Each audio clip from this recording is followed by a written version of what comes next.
Adentro ao plenário também, o excelentíssimo senhor vice-presidente do Supremo Tribunal Federal, ministro Luiz Fux. Excelentíssimo senhor presidente da Câmara dos Deputados, deputado federal Rodrigo Maia.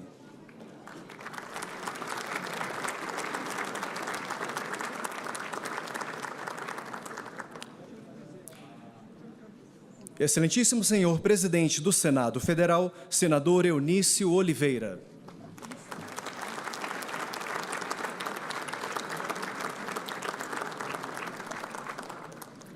Suas Excelências, os senhores ministros do Tribunal Superior Eleitoral.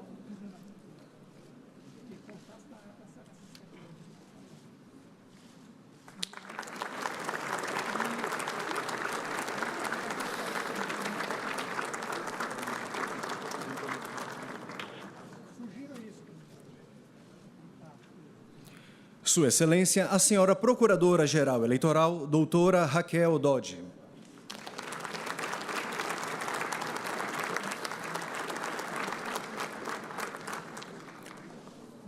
Senhor Presidente do Conselho Federal da Ordem dos Advogados do Brasil, doutor Cláudio Lamacchia.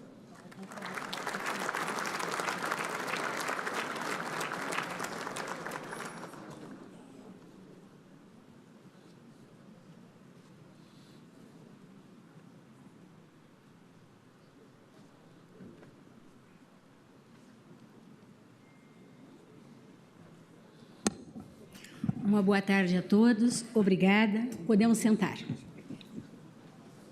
Com a palavra, Sua Excelência, a senhora Presidente do Tribunal Superior Eleitoral, ministra Rosa Weber. Declaro aberta a sessão solene do Tribunal Superior Eleitoral destinada à diplomação do presidente e do vice-presidente da República Federativa do Brasil, eleitos para o mandato de 2019 a 2022. Designo Suas Excelências, os senhores ministros Luiz Roberto Barroso, vice-presidente do Tribunal Superior Eleitoral, e Tarcísio Vieira de Carvalho Neto, para conduzirem ao plenário o excelentíssimo senhor presidente eleito da República Federativa do Brasil, Jair Messias Bolsonaro, e o excelentíssimo senhor vice-presidente eleito da República Federativa do Brasil, Antônio Hamilton Martins Mourão.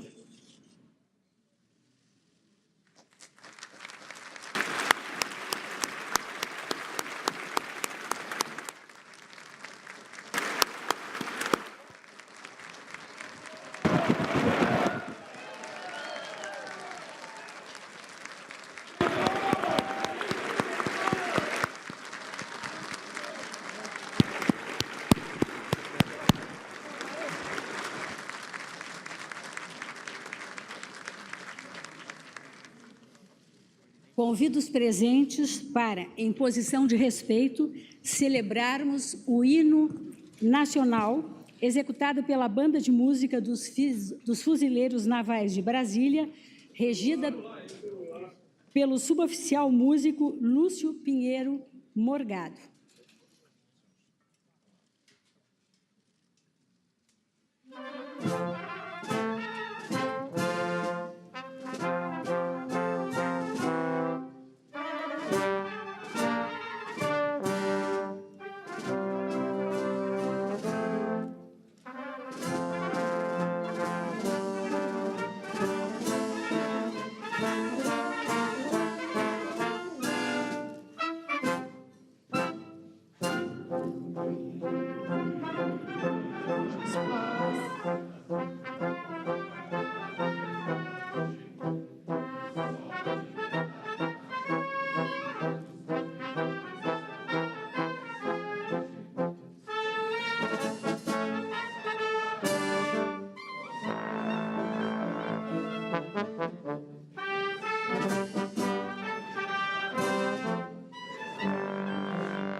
Convido o senhor presidente da República eleito para acompanhar-me até a tribuna para a entrega do diploma.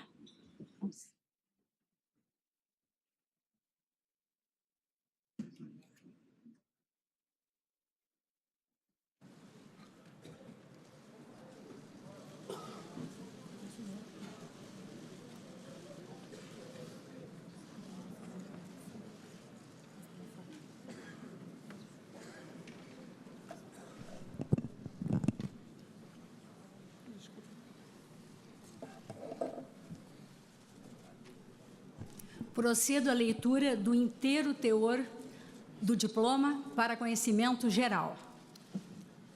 República Federativa do Brasil, Tribunal Superior Eleitoral.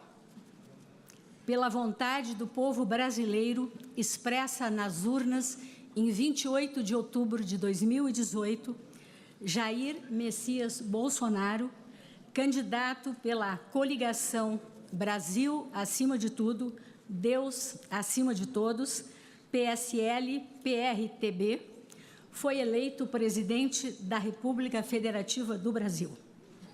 Em testemunho deste fato, a Justiça Eleitoral expediu-lhe este diploma, que o habilita à investidura no cargo perante o Congresso Nacional em 1º de janeiro de 2019, nos termos da Constituição. Brasília, 10 de dezembro de 2018, 197º da Independência e 130º da República. Ministra Rosa Weber, presidente. Muito obrigado. É isso aí.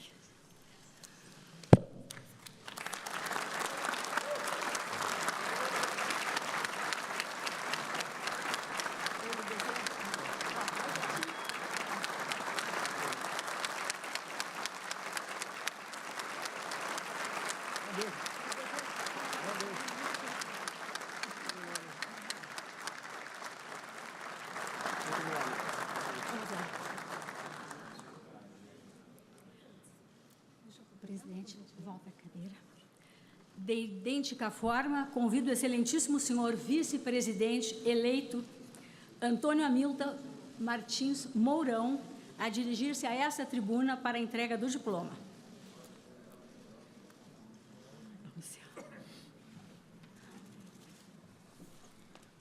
Da mesma forma, faço a leitura do inteiro teor do diploma para conhecimento geral. República Federativa do Brasil, Tribunal Superior Eleitoral, pela vontade do povo brasileiro, expressas nas urnas em 28 de outubro de 2018, Antônio Hamilton Martins Mourão, candidato pela coligação Brasil acima de tudo, Deus acima de todos, PSL-PRTB, foi eleito vice-presidente da República Federativa do Brasil. Em testemunho deste fato, a Justiça Eleitoral expediu-lhe este diploma, que o habilita à investidura no cargo perante o Congresso Nacional em 1º de janeiro de 2019, nos termos da Constituição.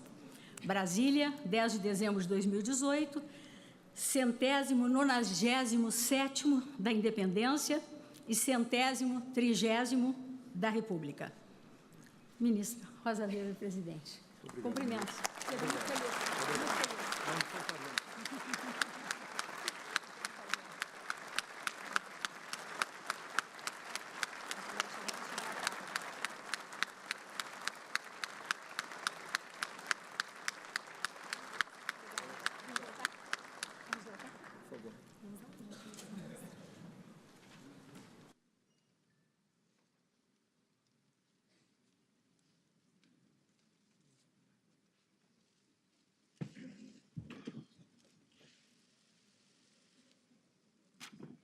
Agora é a sua vez. Para lá. Passo a palavra ao excelentíssimo senhor presidente da República eleito, Jair Messias Bolsonaro.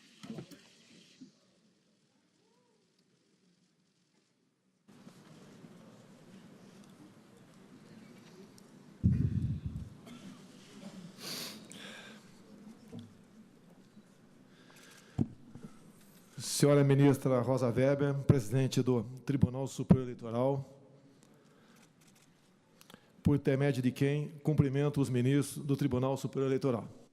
Senador Fernando Collor de Mello, ex-presidente da República, General Milton Mourão, vice-presidente da República, eleito, e senhora Paula Mourão. Senador Eunício Oliveira, presidente do Senado Federal. Deputado Rodrigo Maia, meu companheiro, presidente da Câmara dos Deputados. Senhor ministro Luiz Fux, vice-presidente do Supremo Tribunal Federal, por intermédio de quem cumprimento os ministros do Supremo Tribunal Federal aqui presentes. Senhoras e senhores, ministros de Estado,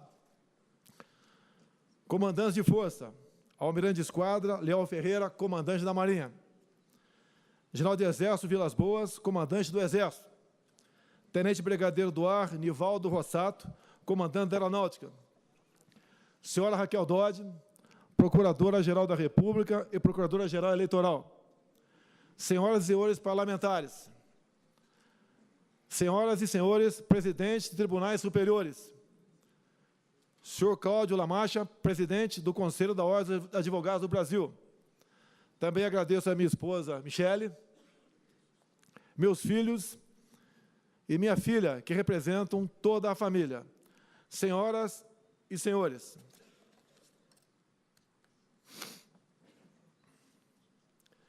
em primeiro lugar, eu quero agradecer a Deus por estar vivo e também agradecer a Deus por essa missão à frente do Executivo. Tenho certeza que, ao lado dele, venceremos os obstáculos. Parabenizo aqui a família da Justiça Eleitoral pelo extraordinário trabalho realizado nas eleições de outubro do corrente ano. A cada um de vocês, integrantes do TSE, dos Tribunais Regionais Eleitorais, das Forças Armadas e do Serviço Exterior Brasileiro, mesários, voluntários e tantos outros cidadãos que participaram das eleições, expresso meu muito obrigado e o meu reconhecimento por essa demonstração de civismo e amor ao Brasil. Hoje, eu e meu contemporâneo, general Hamilton Mourão, recebemos os diplomas que nos habilitam à investidura nos cargos de presidente e vice-presidente da República. Trata-se do reconhecimento de que o povo escolheu seus representantes em eleições livres e justas, como determina a nossa Constituição.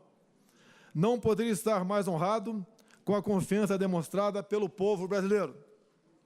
Essa vitória não é só minha. O caminho que me trouxe aqui foi longo e nem sempre foi fácil.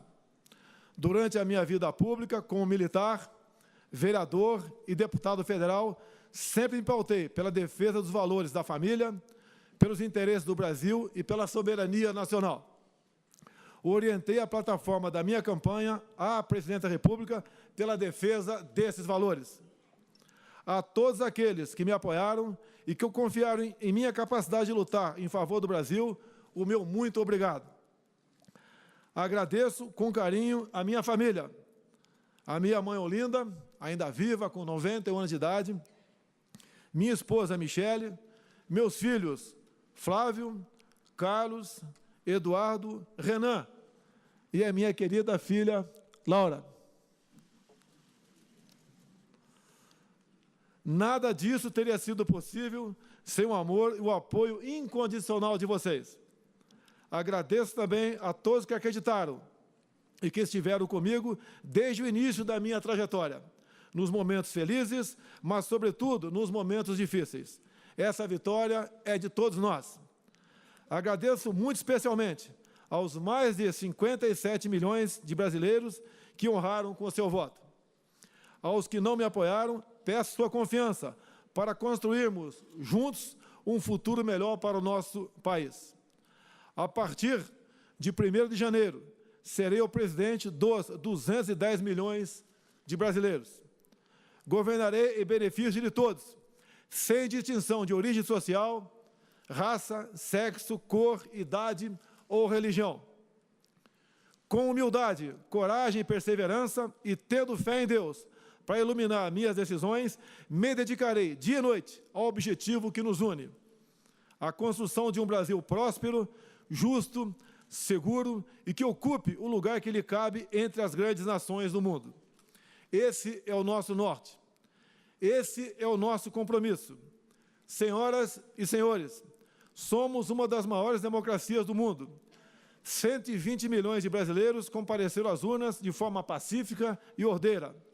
Respondemos ao dever cívico do voto e com serenidade e responsabilidade.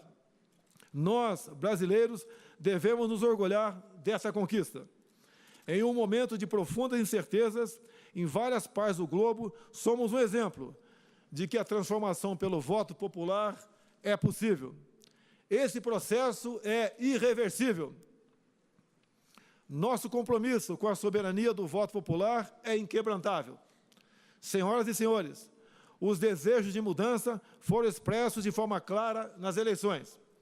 A população quer paz e prosperidade, sem abdicar dos valores que caracterizam o povo brasileiro.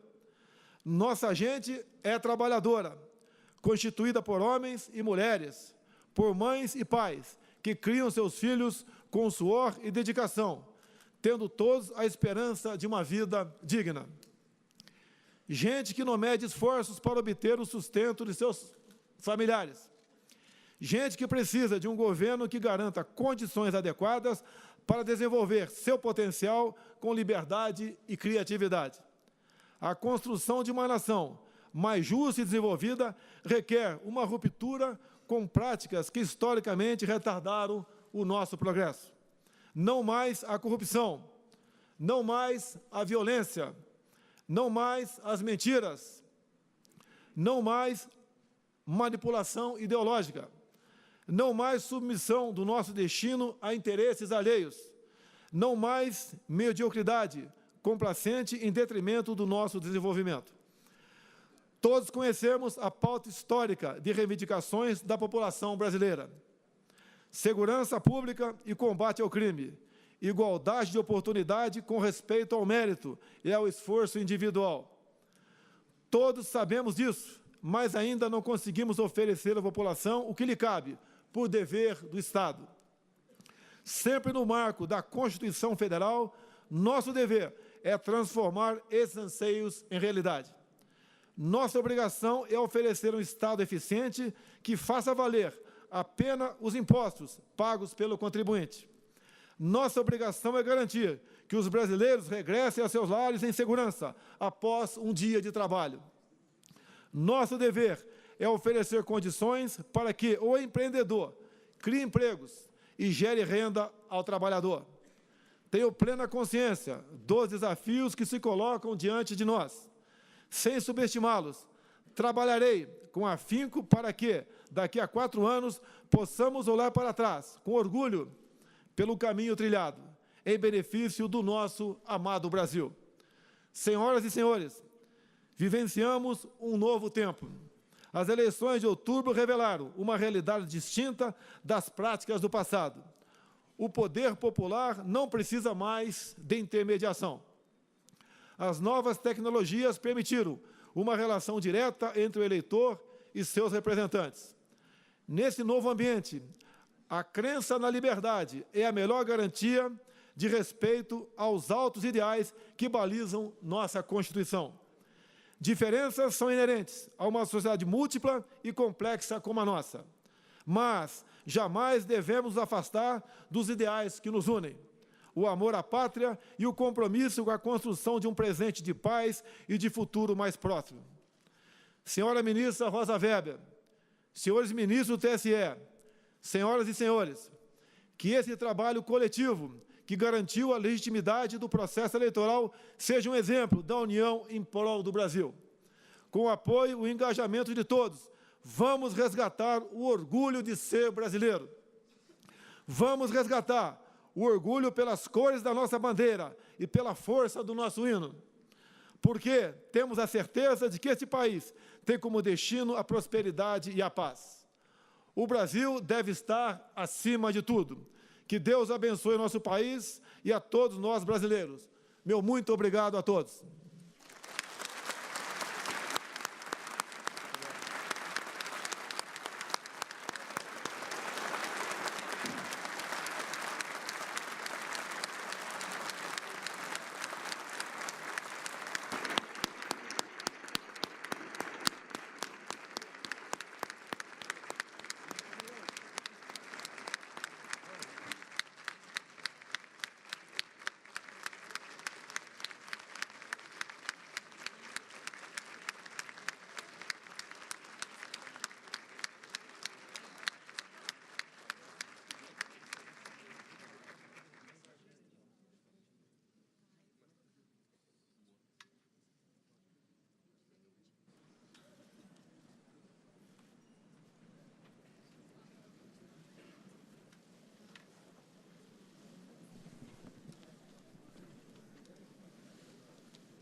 Cabe-me, neste momento, proferir algumas palavras em nome da Corte. Na condição de presidente do Tribunal Superior Eleitoral, dirijo-me a todos, em especial aos eminentes presidente e vice-presidente eleitos, dirigindo-lhes a minha saudação. É uma grande honra recebê-los neste tribunal, que é o Tribunal da Democracia, a casa de todos os brasileiros. Mais do que simples solenidade, esta é uma cerimônia em que se celebra a vitória do princípio democrático, cuja essência reside na consagração da vontade popular majoritária a conferir aos vencedores das eleições de 2018 a unção da legitimidade política que os qualifica a serem diplomados pelo Tribunal Superior Eleitoral como presidente e vice-presidente da República Federativa do Brasil. Este, portanto, é um momento de particular significação histórica, pois a diplomação dos candidatos vencedores em eleições livres traduz um gesto de reverência ao soberano pronunciamento do povo e atesta a superioridade da ordem constitucional, cuja primazia incumbe à Justiça Eleitoral sempre fazer prevalecer no desempenho da sua missão. Ao velar pela normalidade e regularidade do processo eleitoral neste ano de 2018, o Tribunal Superior Eleitoral, uma vez mais, garantiu a certeza e a legitimidade dos resultados das urnas e assegurou, em fiel observância aos postulares maiores da nossa Constituição, o primado da vontade soberana de quem, o povo, é a fonte real de todo o poder no âmbito das sociedades fundadas em bases democráticas. Os diplomas que este Tribunal Superior Eleitoral conferiu, a par da beleza intrínseca que ostentam, confeccionados com esmero pela Casa da Moeda do Brasil, valem, sobretudo, pelo valor imaterial de que simbolicamente se revestem, enquanto retratam a vitória dos escolhidos nas urnas e constituem a expressão da vontade popular que nelas foi democraticamente manifestada com absoluta segurança e total lisura. Mais uma vez, o Brasil, em regime de normalidade institucional, escolheu seus representantes por meio do sufrágio direto e igualitário, em eleições cuja periodicidade merece incondicional respeito, para que rupturas com desprezo à ordem constitucional não interrompam o processo democrático. E mais, senhoras e senhores, esta sessão realiza-se sob o signo de uma data de singular importância na história da luta permanente do povo pela conquista e preservação de seus direitos básicos. Refiro-me ao Dia Mundial dos Direitos Humanos, hoje celebrado. Há exatos 70 anos, precisamente em 10 de dezembro de 1948, a Terceira Assembleia Geral das Nações Unidas, reunida extraordinariamente em Paris, promulgou a Declaração Universal dos Direitos da Pessoa Humana, que o Brasil subscreveu, a proclamar, já em seu preâmbulo, que o reconhecimento da dignidade inerente a todos os membros da família humana e dos seus direitos iguais e inalienáveis constitui o fundamento da liberdade, da justiça e da paz no mundo. Também neste ano de 2018 se comemoram os 70 anos da Declaração Americana dos Direitos e Deveres do Homem, aprovada na 9ª Conferência Internacional Americana, em Bogotá, em abril de 1948, documento revestido de inexcedível relevo no contexto do sistema interamericano em que nos inserimos, a antecipar de modo significativo, em 8 meses, a consagração em nível global dos direitos humanos no âmbito das Nações Unidas. Nele proclamou-se que todos os seres humanos nascem livres e iguais em dignidade e direitos, sem distinção de raça, língua, crença, origem nacional, orientação sexual, identidade de gênero ou qualquer outra condição. Porque nunca nos esqueçamos, os direitos fundamentais da pessoa humana, além de universais, são essencialmente inexauríveis. Esses importantes estatutos das liberdades públicas reverberaram, em conjuntura histórica de tempos especialmente sombrios, a repulsa à degradação da condição humana e as atrocidades que delas sempre decorrem, em respeito à necessidade de fazer prevalecer a ideia essencial de que cada indivíduo é detentor de igual dignidade e senhor de direitos e liberdades inalienáveis, entre os quais o direito à vida, o direito à liberdade, o direito à segurança em sua projeção global e o direito a ter direitos. É o que solenemente estampa o artigo 1º da Declaração Universal das Nações Unidas, que hoje, repito, completa 70 anos. Todas as pessoas nascem livres e iguais em dignidades e direitos. São dotadas de razão e consciência e devem agir em relação umas às outras com espírito de fraternidade. E quando o que reconheceu com primazia, em quase nesses mesmos termos, a Declaração Americana de abril do mesmo ano de 1948. Em país de tantas desigualdades como o nosso, senhoras e senhores, refletir sobre as declarações de direitos não constitui mero exercício teórico, mas necessidade inadiável que a todos se impõe, governantes ou governados. Daí o significado ímpar desta data, o Dia Mundial dos Direitos Humanos, e a ênfase que se deve atribuir ao que expressa Também o artigo 2º da Declaração das Nações Unidas. Toda pessoa tem capacidade para gozar os direitos e as liberdades estabelecidos nesta declaração, sem distinção de qualquer espécie, seja de raça, cor, sexo, língua, religião, opinião política ou de outra natureza, origem nacional ou social, riqueza, nascimento ou qualquer outra condição. Nessa linha, enfatizo que a democracia não se resume a escolhas periódicas por voto secreto e livre de governantes.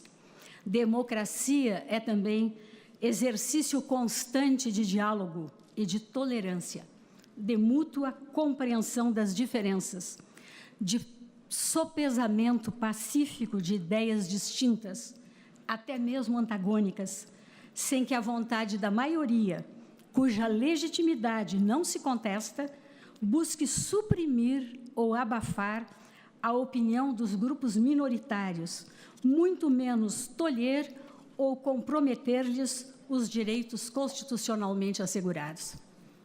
Em uma democracia, senhoras e senhores, maioria e minoria, como protagonistas relevantes do processo decisório, hão de conviver sob a égide dos mecanismos constitucionais destinados à promoção do amplo debate, sem pré-compreensões estabelecidas nos foros políticos e sociais adequados. Mais do que isso, a todos os cidadãos, sem qualquer exclusão, se assegura um núcleo essencial de direitos e garantias que não podem ser transgredidos nem ignorados pelas instâncias de poder, nem pelas instituições da sociedade civil, pelo simples fato de não refletirem, em um dado momento histórico, a vontade dos grupos majoritários. Vale insistir, senhoras e senhores, na asserção de que o princípio democrático, expressão vital de nossa crença inabalável na autoridade da Constituição da República, reside não só na observância incondicional da supremacia da ordem jurídica, mas também no respeito às minorias, em especial aquelas estigmatizadas pela situação de vulnerabilidade em que injustamente se acham expostas. Em uma república democrática, a Constituição e as leis a todos irmanam, nivelam e igualam, como lapidarmente observou João Barbalho, eminente ministro do Supremo Tribunal Federal e integrante do Congresso Constituinte de 1890-1891. Os sistemas de governo constituem, sem dúvida alguma, modelos em permanente evolução. As reformas políticas, por isso mesmo, hão de ser implementadas sempre com o elevado propósito de aperfeiçoamento das instituições da República, jamais com o intento menor de inibir o dissenso ou excluir forças políticas com ideologia diversa. A democracia, não nos esqueçamos, repele a noção autoritária do pensamento único. É da essência mesma do regime democrático a convivência dos opostos, pois desta pluralidade resulta a realização de um dos princípios estruturantes do Estado Democrático de Direito, como expressamente proclama a nossa Constituição. A necessidade de conferir garantia à estabilidade desses direitos essenciais é, em país regido por uma Constituição democrática como a nossa, uma das funções mais relevantes e irrenunciáveis do Poder Judiciário, o exercício da jurisdição das liberdades. Como diz o artigo 8º da Declaração Universal de 1948, toda pessoa tem direito a receber dos tribunais nacionais competentes remédio efetivo para os atos que violem os direitos fundamentais que lhes sejam reconhecidos pela Constituição ou pela lei. Ao Poder Judiciário compete, por imposição institucional, a garantia da rigidez do jogo democrático, por meio da proteção de todos os seus partícipes, candidatos, agremiações partidárias e cidadãos, a partir do reconhecimento da eficácia das salvaguardas constitucionais que englobam, para efeitos de sua proteção, os direitos humanos e fundamentais contra quaisquer formas de opressão, intolerância, exclusão e discriminação. A luta pela efetivação e prevalência dos direitos humanos, como determina, repito, a própria Constituição, não deve, porém, ter como palco apenas os tribunais. Não obstante, sejam estes espaços institucionalizados essenciais ao processo de reconhecimento, afirmação, defesa e consolidação das liberdades fundamentais. Este esforço há de ser compartilhado por todos, de modo a viabilizar avanços civilizatórios à sociedade brasileira. Tenha-se presente aqui, no contexto que venho de referir, hoje particularmente agravado pela situação dramática dos refugiados e das pessoas deslocadas, vítimas infelizes da terrível crise humanitária, que o Brasil está vinculado política e juridicamente nesse plano a compromissos generosamente assumidos há décadas no plano internacional, em respeito aos tratados e convenções firmados no âmbito do direito das gentes. Inquestionável é que o Estado brasileiro se encontra comprometido com a efetivação dos direitos humanos.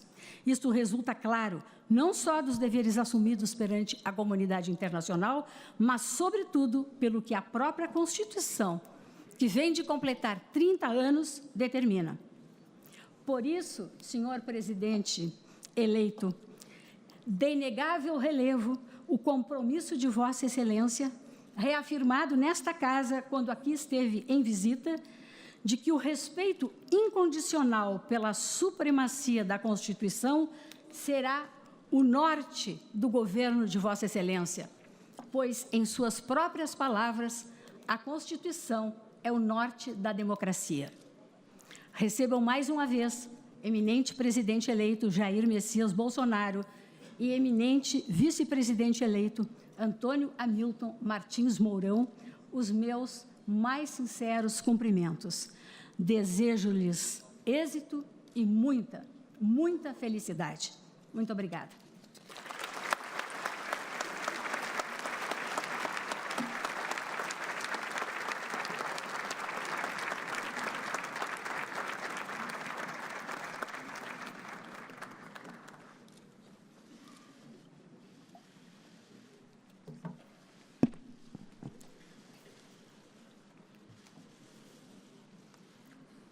Sua Excelência, a Senhora Presidente do Tribunal Superior Eleitoral, Ministra Rosa Weber, agradece a honrosa presença de todos que comparecem para prestigiar esta cerimônia.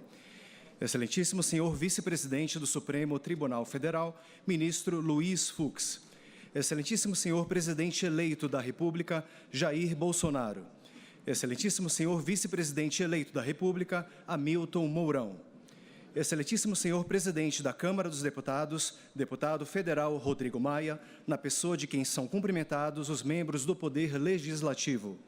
Excelentíssimo Senhor Presidente do Senado Federal, Senador Eunício Oliveira. Suas Excelências, os senhores ministros do Supremo Tribunal Federal, de ontem e de hoje. Excelentíssimo Senhor Ex-Presidente da República, Fernando Collor. Sua Excelência, o senhor Presidente do Superior Tribunal de Justiça, Ministro João Otávio de Noronha. Sua Excelência, o senhor Presidente do Superior Tribunal Militar, Ministro José Coelho Ferreira. Sua Excelência, o senhor Presidente do Tribunal Superior do Trabalho, Ministro Brito Pereira. Sua Excelência, o senhor Presidente do Tribunal de Contas da União, Ministro Raimundo Carreiro. Sua Excelência, o senhor Ministro de Estado, chefe da Casa Civil, Eliseu Padilha, na pessoa de quem são cumprimentados os ministros de Estado. Sua Excelência, a senhora Advogada-Geral da União, Ministra Grace Mendonça. Suas Excelências, os senhores ministros do Tribunal Superior Eleitoral, de ontem e de hoje. Sua Excelência, a senhora Procuradora-Geral Eleitoral, doutora Raquel Dodge, na pessoa de quem são cumprimentados os membros do Ministério Público. Senhor Presidente do Conselho Federal da Ordem dos Advogados do Brasil, Dr. Cláudio Lamáquia, na pessoa de quem são cumprimentados os advogados. Suas Excelências, os senhores comandantes de Forças Armadas. Sua Excelência, o senhor Defensor Público-Geral da União, Dr. Gabriel Faria Oliveira. Suas Excelências, os senhores ministros de tribunais superiores. Suas Excelências, os senhores conselheiros do Conselho Nacional de Justiça. Suas Excelências, os senhores presidentes dos Tribunais de Justiça e dos Tribunais Regionais Eleitorais e Federais. Sua Eminência Reverendíssima, o senhor Arcebispo de Brasília, Cardeal Sérgio da Rocha.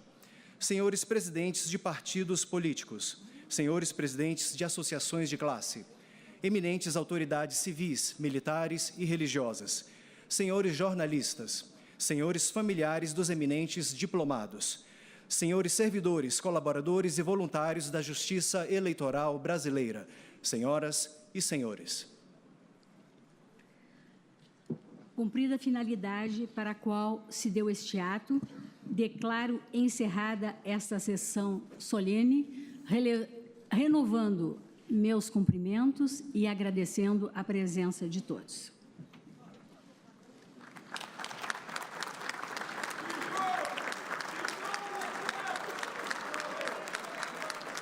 Senhoras e senhores, informamos que não haverá fila de cumprimentos após esta cerimônia. O Tribunal Superior Eleitoral agradece a presença de todos. Uma boa tarde.